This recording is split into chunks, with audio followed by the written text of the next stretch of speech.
Hey everybody! Koricon here, and I am with Aristotle. Hey everybody. See, hey everybody is a good thing to start your videos with. I like it. But I do like yours, the bro in the know with the fro. I wish I could say that. I love that. Just, it flows really nice. It just sounds cool. Makes my dad smile whenever I say it to him. That's awesome. I I was saying before, you should definitely feature your great head of hair as part of your catchphrase, maybe like the slick Rick of the not many things rhyme with that. the cool quaff. I don't think quaff is a good Yeah, word. that's not gonna work.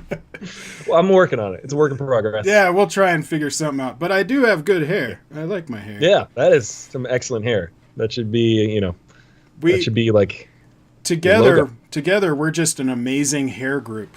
We're like the sampler platter of hair.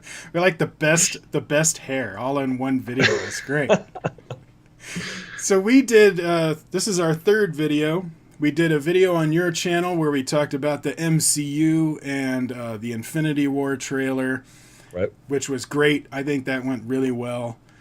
That was awesome. That was fun to do, and I'm definitely looking forward to talking about Justice League too. Yeah, we're going to talk about Justice League on this channel, and then on Koricon Nala, we did an interview with you, and we also watched the Baahubali trailer. So I'll have links to all of the videos in the description below, along with all of his social media stuff and my stuff, everything. So check out that description. There's links to everything down there.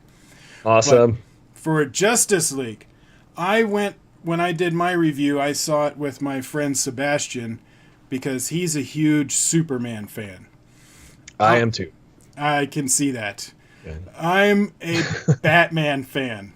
Yes. Okay. We'll talk about this. For me, Batman was always great because he didn't have superpowers. Yes, I love that about Batman too. And that he could actually take on Superman, and like in the Justice League, in the comic books and in the cartoons and stuff, he's not only sometimes the leader, but he also has a backup plan to be able to take out every single one of the heroes. Like, That's the genius. He's the most dangerous man on Earth, and Yeah. that's the cool thing about Batman. He's always got a plan, and even though you might know his plan, he's even got a backup plan to his backup plan. So he's thought of the fact that you might come up with a plan, so he's got one to counteract that. Yeah, I love Batman. that's the greatest thing and that's the cool thing. That's why he is a formidable opponent to Superman, because Superman is like pure. He's good. He believes in justice. He believes in fairness. He used to believe in the American way. I don't know if he's like more of this humanist Superman right now, but it was like the whole truth, justice, and the American Well, they way. did mention that in Man of Steel. They did. He did say the American way in the Man of Steel. But yeah, I mean, he is more of a globalist. He's a Yeah. humanist. He's really for... And even in the Man of Steel, he was basically saying, you don't like it because you can't control me, and you're not going to be able to. Like, I'm not going to become a weapon of the government. Yeah. But I grew up in Kansas, so I believe Yeah. in the American way, kind of thing. With Justice League, because this is all spoilers. I mean, this entire Yeah. thing is spoilers. So if you want to Spoiler watch, alert. yeah, you can watch my spoiler-free review I did with Sebastian. But this is all spoilers. So Superman is in this. I think after the movie release, they came out with a poster that added Henry Cavill to the poster as Superman, but there wasn't until I did after. see that. Weird. One of the things I had mentioned before we saw it with Sebastian was I thought they were going to do the black suit. I heard that they did film it, because if you remember about a year ago, Henry Cavill shot an Instagram really close up of the textured suit, and Yeah. it was black. Yeah. And that was when Zack Snyder was still directing. And that's why I think Joss Whedon reshot all of Superman's stuff. Not only because the suit wasn't black, but also because the lip. Yes. The mustache extravaganza. Mustache gate. Mustache gate. I did not notice one scene that had Superman in it that wasn't the animated lip. I think I did notice one, and it was when Bruce Wayne was helping Clark move his mom back into the house, or like, I guess because the house got destroyed in Man of Steel, Right. whichever. That scene I didn't notice, but it could have been. It just might have been a better CG job, but it did stand out from that first opening cell phone sort of video. You're like, what's wrong with Superman? Exactly. He's like talking, and his face is like moving around. Like, what is going on here? Exactly. Superman? The animation was not very good with the lip. Wasn't good with the villain either, Steppenwolf. But the reason I was thinking they would have the black suit was it's very much Snyder. Like I could see Snyder seeing that black suit and wanting to kill off Superman and BVS just to get to the black suit as fast as possible. Yeah, I feel like that's how he operates. I think, and it's not necessarily a bad way to do films. So Zack Snyder is a mixed bag for me. He is a filmmaker, and if you want to speak the language of film, you think of images. You're using images to tell a story, and I think Zack Snyder's process is to just draw a bunch of cool images and then try to string them together with a story. And that doesn't always work sometimes for me. Yeah, he's an amazing visual director. Like I think he might use slow-mo a little too much, but yeah, I always say that BVS would have been like an hour and a half shorter if there wasn't so much slow-mo. But visually, like every frame you could freeze and make a poster. I mean, it looks really good. I just think he needs to have somebody next to him going, okay, we need to get back to the story now. You know, Yes. Just guiding him, or at least have a co-director that keeps him on track, or a writer that's there that has the same power that he has. But I bet you he did film all of Superman's stuff with the black suit. And if they ever came out with a Snyder cut, which I don't think they will, that Superman would have the black suit. So I'm a little disappointed that Joss Whedon went with the traditional suit. However, it makes sense. You know, he comes back to life. It's not like there's just a black suit laying around. What is he going to go to? He's going to go to the suit that he had before. Yeah. But I thought having an easy way of showing the black suit is maybe he gets a default. So if you look at the Man of Steel, all of the suits kind of had that dark black and gray tone to it. Yeah, like even Zod and his army, they all had that suit with like a silver logo on it. So it could be that he just got the default suit that the ship makes for him, and that's the black suit. Yeah, that could be explained that way. I would go with that. It would be easy, but I'd still get my black suit. I also wanted the mullet, though. Yeah, the mullet would have been cool. And I got to say, I do like the way they described how they could... I didn't like how necessarily they did bring him back, because they sort of recycled the whole bringing Zod back, which turned him into Doomsday, whatever. They did the same thing with Superman. They immersed him in the amniotic chamber on the ship, and but I like that Bruce Wayne was like, "Listen, his cells will never degenerate. So if we can somehow spark him back to life, he'll be the same essentially, because he's never going to decay." And so I was like, okay, that makes sense as to why they can bring him back whenever. But I do love the fact that when he came back, he had no memory. Yeah. He was like a clean slate. Yeah, and that was scary. That was genuinely scary. That was my favorite part of the movie. I feel like, okay, so I've watched the scene over and over again by maybe not the most legal means, because I've seen it in the movies. I've paid to see the movie. But I've rewatched that scene over and over again, probably about 10 times. But that moment when Wonder Woman says she's like, Arthur, we need to restrain him. And then she runs, he just catches Wonder Woman. Aquaman, he just catches Aquaman. Cyborg is like full force, and he's just like, and then the Flash is like, oh, I'm going to do a little trick. I'm going to run past. And then when Superman's just like, I was like, what? Yeah, the audience erupted. That part in gave me applause. goosebumps. Yeah, I was like, that is how you do Superman. That is what you do. And Henry Cavill's face, like the look on his eyes and everything was perfect. It was so well done, and I loved that moment.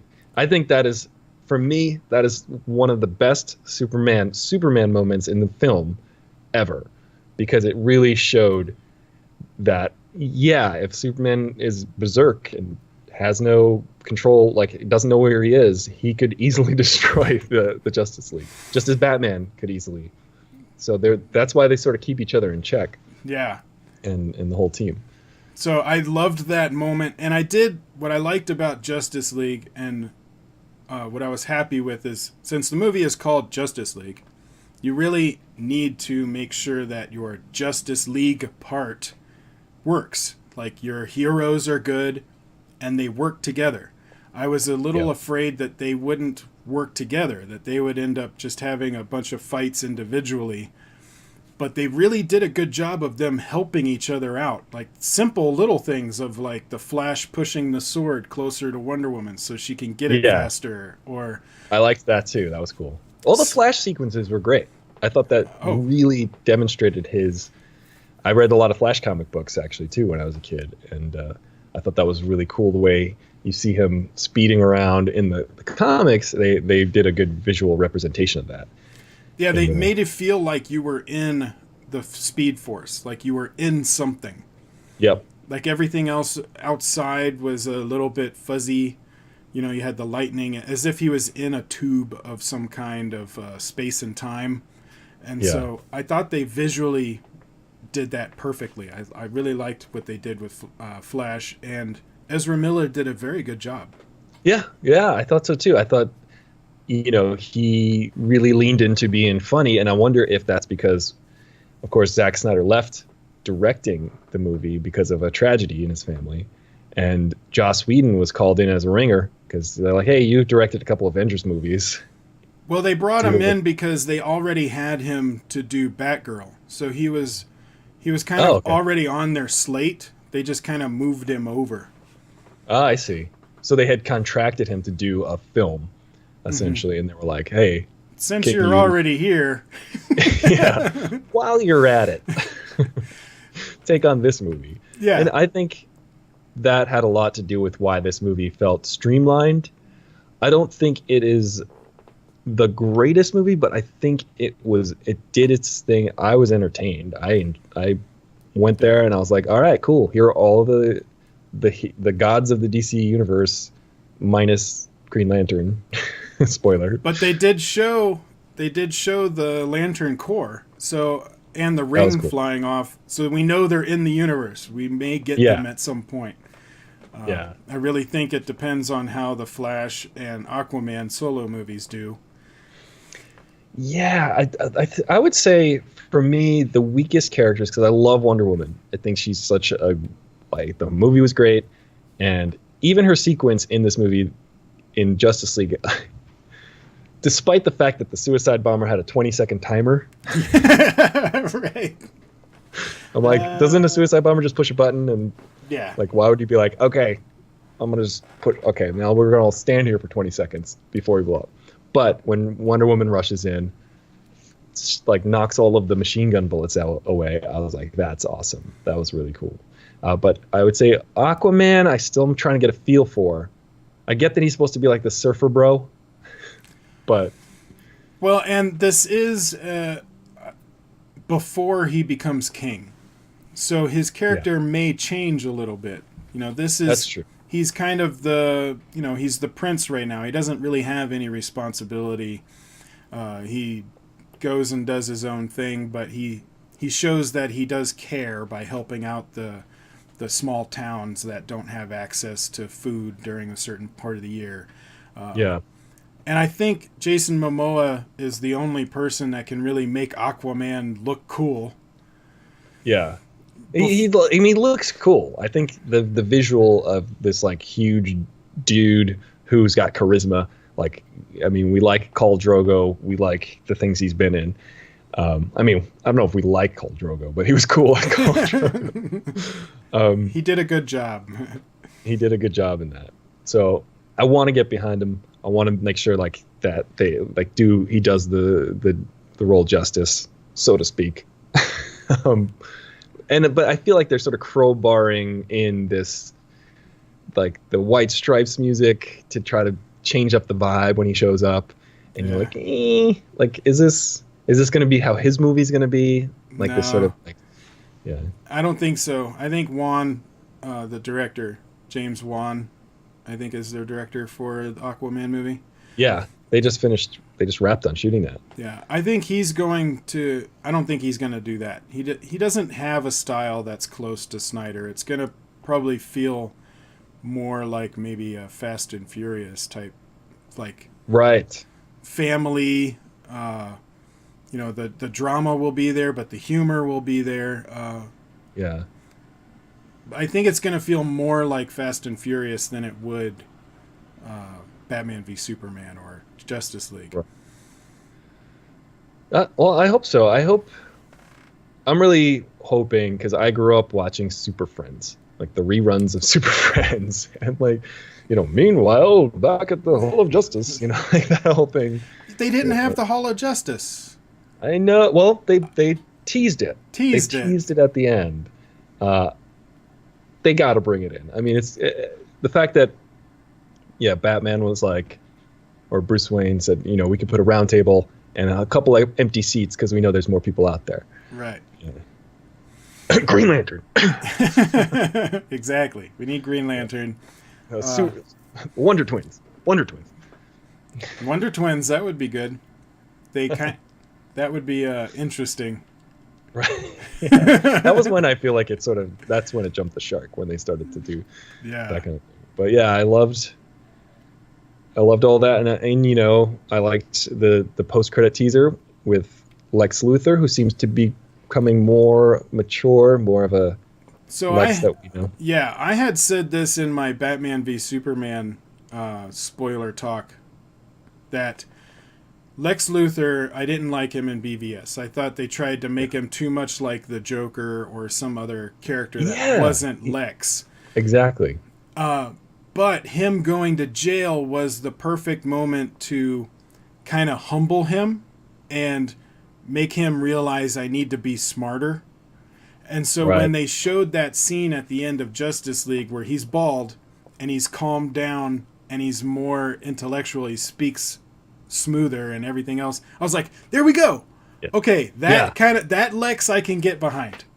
Yeah, like I want to see that like super calculating Lex. And the thing that's kind of I guess like bringing it back to Superman, the fact that Superman in this incarnation felt like the most Superman to me. Like it was like, oh, this is the Superman that everybody's loved for the last 80 years.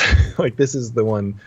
And some people look at him as like, hi, I'm Superman, blah, blah, blah. But like, I think you need that in the element, because Batman can be the guy that's like, I'm gonna figure this out. Batman can be the sort of anti-hero in a way sometimes. I don't know if he's a fully anti-hero, but Superman is just the purest of heroes. And the fact that the thing that's always bugged me in this universe is Superman didn't help save Metropolis when it was getting destroyed in Man of Steel. And that like still is killing me. And there's certain things that I always loved about the comics, like Lex Luthor he would outsmart Superman, and then Superman would have to sort of outsmart Lex with some crazy superpower that makes him able, like using one of his powers or a multitude, solving or undoing what Lex tried to do. And that was always the payoff for me. Mm-hmm. It was like this, how is he going to fix this? And then that was one of the big things for me too in Man of Steel, is that he didn't try to stop the destruction in Metropolis. Like in the Donner films, in Superman 2, when he's fighting Zod and his two minions, he leaves. After the bus hits him, he flies off. And everybody thinks that he left them alone. But really it was because he wanted to stop the destruction going on in the city and try and take them to the Fortress of Solitude so that he could take them out there, away from the city. And it was his concern for human life. It's like a really important thing. But Man of Steel just kind of dismissed that and was like, let's blow up some buildings. Yeah, and I remember sitting in the theater, like, I overall enjoyed Man of Steel because the visuals of the representations of his superpowers was pretty cool. But when all those buildings were falling, I was like, so when is Superman gonna fix this all? Like, and they just kept crashing down, and I was like, when is he gonna like fly around and save everybody, like he does in Justice League, where he picks up the building, puts it back, transports it to safety, and like that's what Superman does. Mm-hmm. And you know, I've said this, and a lot of people say like, oh, he kills Zod, and that's like a big deal, and that's a big deal for me. But going back at Superman 2, he kills Zod. Yeah, you just don't really see him do it. He just kind of throws him down a bottomless pit, basically. Yeah.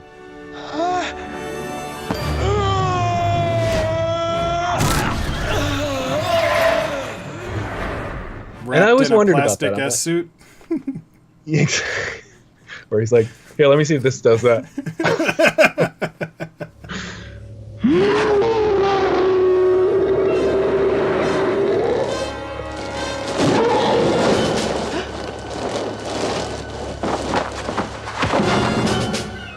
Prepare to be destroyed, Superman. What was that? Yeah, take that, you jerk. That was a minor inconvenience. Yeah, well, that's the idea. Slowed you down. I'll say. They gave him so many weird powers because Richard Linklater reshot half of Superman 2 after Richard Donner left or was fired. Right. And so he'd be like, let's just give Superman all these weird powers. So if you watch the Richard Donner cut of Superman 2, he's like got rid of all of those weird things that he does in that version. And also like where Zod, Ursa, and the big guy, I forget his name, like where they use their fingers to shoot like a white laser out and lifts people up. Right. But yeah, he got rid of that too. So yeah, at least it's not as bad as like the Quest for Peace, where he was able to rebuild the Great Wall of China with his eyes for some reason.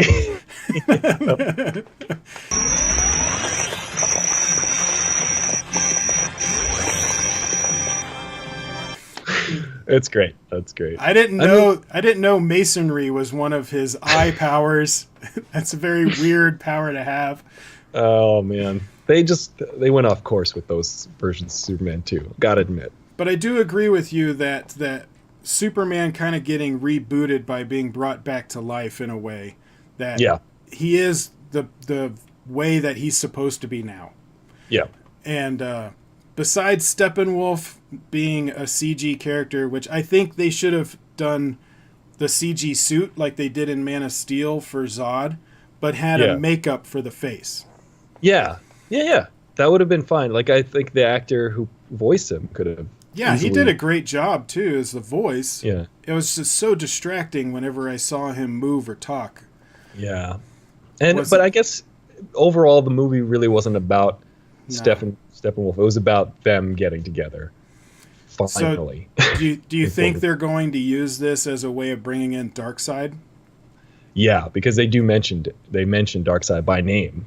They did. Yeah, in Justice League. So, and I've been hearing a lot of things. I saw some cool videos on YouTube about the Zack Snyder cut and how, you know, he was really trying to turn Superman evil and realize that vision that Batman has in BVS, where he was in this wasteland and Superman's got this army. And because he had that vision, he really wanted to keep going down that road for audiences to be like, oh my God, what, Superman's turning evil and getting an army with. But Joss Whedon just sort of like was like, let's diverge from that. That's a good thing. That's a positive that Joss would have brought. Yeah. Also, some of the dialogue, I think, had a lot of Joss flavor to it. Yeah. Ezra Miller. Yeah, a lot of the quips and the interactions between the characters felt like Joss. I think together they make a good mix. It was really just the villain storyline that I thought was really lacking. Yeah. But they nailed the heroes and they nailed the Justice League part. I even like Cyborg more than I thought I would. I liked him too. I feel like his character, a lot of people were like, yeah, he was a good character. I think that it's because we just don't know anything about him. We haven't seen him at all yet. He should have had an origin. He should have had his solo movie before this. Yeah. And they were they're reverse engineering this universe. Mm-hmm. And I think from here on out, it should be a little bit more steady of a course. Hopefully, I mean, we'd still have Cyborg and Aquaman movies to come out. Are they going to do a Cyborg movie? I think they're already starting to film it, actually. If they do a Cyborg movie, I want them to do an origin story. Have the movie take place before Justice League. I want to see him as the football player. I want to see him get hurt.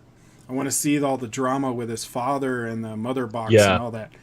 I would like Miles that. Bennett Dyson. Yeah, I would like that movie. That would be cool. I know that The Flash, they're filming, but they're on their third director. Yeah. Well, I don't think they know quite what they're going to do with it yet, because I know they want to do Flashpoint. Yeah. And there's a lot of things that they could change with Flashpoint. I mean, it's basically an easy reboot, retcon for the series, and you can turn it into whatever you want for the future after that. So I think they're waiting to see what's going to happen with Aquaman. Maybe. I am too. I really hope that works out. Because Aquaman gets the short end of the stick usually, because people just didn't take him seriously a lot. Because even in this movie, they make fun of him. They say, "Oh, so you talk to fish? You talk to fish? What's going on with your powers? What do you do?" At least he didn't have the leotards. No. So they're making cool, and they did reinvent Aquaman in the '90s when I was a kid, and I remember that, and I was like, "Oh, Aquaman's dope now. He's got when they gave him the hook hand." Yeah, I'm like, that's cool. He's got the long hair. He looks like a badass. He's drinking. Yeah, he kind of looks like a mix between Fabio and the Captain Ahab going after his white whale in Moby Dick. Yeah. So they're bringing that style to it. I wish nothing but the best for these DC movies, because I like to be entertained. I like these characters. I've loved Wonder Woman since I was a kid. I'm glad that movie paid off. I didn't hate Batman versus Superman. I thought that it had so many amazing moments in there, especially the fight between Batman and Superman. When the kryptonite's wearing off, Batman is punching Superman, and then he's just I was like, that is amazing. And then of course Suicide Squad. But Man of Steel, still solid. It's a solid movie, though I do have major issues with key points of Superman's character in that. But yeah, and Wonder Woman is really the one that I think showed me that the direction that the universe could go. I'm like, okay, they can do really well. So I'm hoping they're going to take that and run with it. And Wonder Woman 2, I'm excited for. I think Aquaman would be good. Flash, I'm hoping, will be good. So I'm seeing a lot of promise in the future. I did like Justice League, even though I had problems, but I agree it's better than Batman v Superman. Thank you for joining me. I know you've got to run to go to your movie. Yep. Because you got free tickets. I got free tickets to see the Molly's Game. It's the new Aaron Sorkin movie, so I'm excited to go see that. It's about a half hour from now. But thank you so much for having me. I really do appreciate this. This is so cool. This is really fun, and talk about movies all day. Absolutely, man. We've been going on for 2 hours now with all of their other videos. So check out the other videos. They're going to be one on his channel, one on my main channel, and one, well, the one you're watching right now. So links to everything in the description below. Check that out. Make sure that comment below and let us know your thoughts on the whole DC Universe and Justice League, and then go over to his video and talk about the MCU and Infinity War. Make sure to like, share, and subscribe. Tell your friends! And I will see you on the next video.